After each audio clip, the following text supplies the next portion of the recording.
Happy International Day of the Elimination of Racial Discrimination, everyone.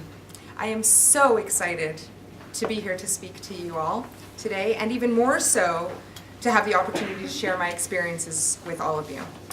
I am a teacher in the elementary panel of the Toronto District School Board, and from day one I was extremely enthused to be part of what I considered such a forward-thinking, inclusive, and equity-focused teaching community. Of course, being part of another board in my beloved city wasn't feasible because I don't practice the qualifying religion, but I digress.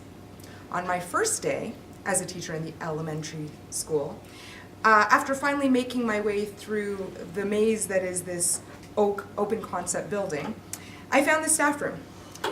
As I began to prepare my lunch, I realized that I had entered the room mid-conversation, and what I overheard next left me with a lasting impression of my brand new union steward, along with some other staff members. What she loudly and emphatically proclaimed in the middle of the staff room was, "Well, you know the Jews own pretty much everything. They own most of Toronto, right?" So, to my dismay, no one said anything to retort, or to acknowledge her comments being blatantly anti-Semitic, including me. So who am I? I'm Amanda Leah, the invisible Jew in the room.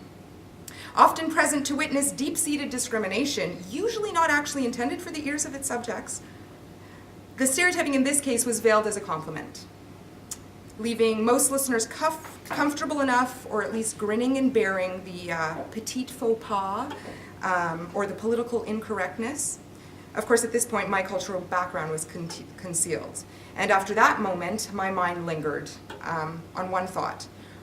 Are we all really as inclusive and equity-minded as we claim to be? Of course, I quickly summed it all up, concluding that my new coworkers were just a small specimen of the larger pool of open-minded educators. I then continued to look for evidence that there were others who wouldn't stand for those types of offensive comments, especially in a professional and educational setting. Unfortunately, my search to date has not yielded overwhelming results. As ETFO's statement of social justice and equity reads, discrimination is also systemic, the result of seemingly neutral policies and practices that, because they are grounded in the understandings of the dominant group, exclude or otherwise disadvantage members of other groups. Anti-Semitism has proven to be systematically embedded in our education system on many levels, which have personally impacted me. First and foremost, I must say I'm honored to be among all of you brilliantly inspiring women in this amazing program designed specifically to help powerfully navigate us through the inevitable employment inequities we're likely to face as racialized women. The truth is, however, that I'm not here because I'm Jewish. I'm apparently only a visible minority because I'm a woman of color. Yet my experience in our education system has been soured time and time again, not due to the color of my skin, but rather to my religion. And ironically, it is my Judaism that truly makes me a minority in this room, in the education system, and pretty much everywhere else. This may astound some of you, especially if you've ever traveled to north central end of the GTA, but did you know that Jewish people actually only make up less than 1% of the entire population? And in addition, in 2013, we are the only nation worldwide that has aggressively been pursued through honest, open, and mass global action calling for the destruction of all of our lives, men, women, and children included, and the eradication of our very existence, for the second time in less than a century. So for this reason and many more, I strongly believe that ETFO's current list of designated persons is flawed. And although closely modeling Ontario's former and Canada's present Employment Equity Act to be truly inclusive, it would behoove ETFO to clearly and readily include Jewish people in any consideration of racialized groups. As posted on the Ontario Human Rights Commission website, the Commission has explained race as socially constructed differences among people based on characteristics such as accents, manner of speech, name, clothing, diet, beliefs and practices, leisure preferences, places of origin, and so forth. The process of social construction of race is called racialization, the process by which societies construct races as real, different, and unequal in ways that matter to economic, political, and social life. Unless they completely assimilate and refrain from practicing Judaism in any way, eventually a Jewish person becomes noticeably different, whether by diet, practices, clothing, or other, and therefore a target of socially embedded discrimination. Not designating Jewish people as racialized is contributing to keeping us invisible, either by exclusion or by pressure to assimilate.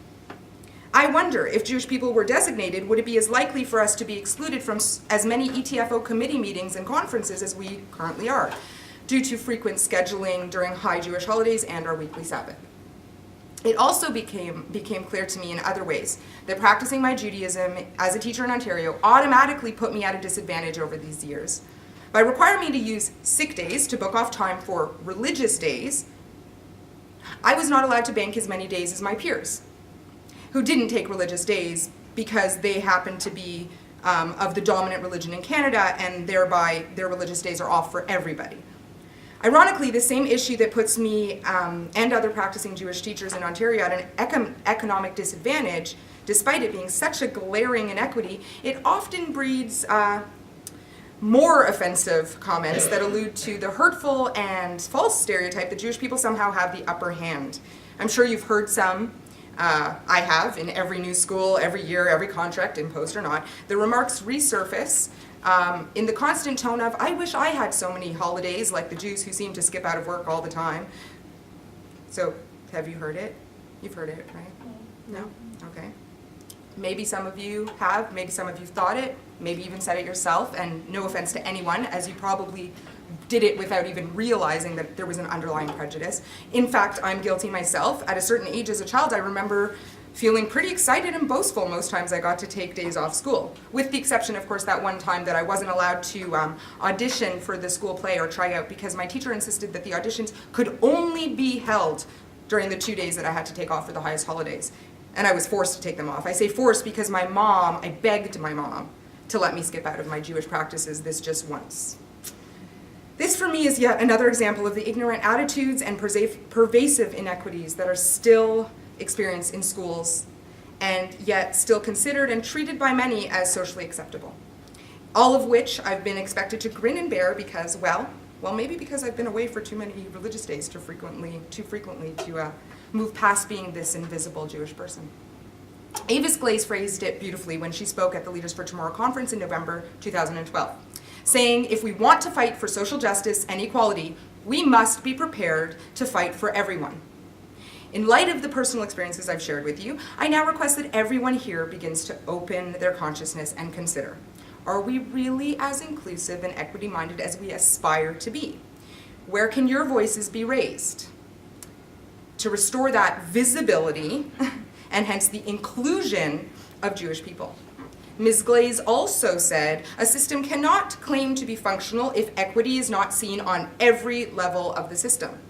Personally, I'm all for a functional education system. Are you all with me? Yeah. Okay. So as our union acknowledges, ETFO's members live and work within discriminatory systems. Some benefit from them, some are disadvantaged. As a union committed to social justice and equity, ETFO works actively to change these symptoms internally in education and in society. So perhaps there is room for even more equity amidst our very inclusive policies and practices. Together, let's put ETFO's mandate into action. I, for one, I'm done being only partially visible.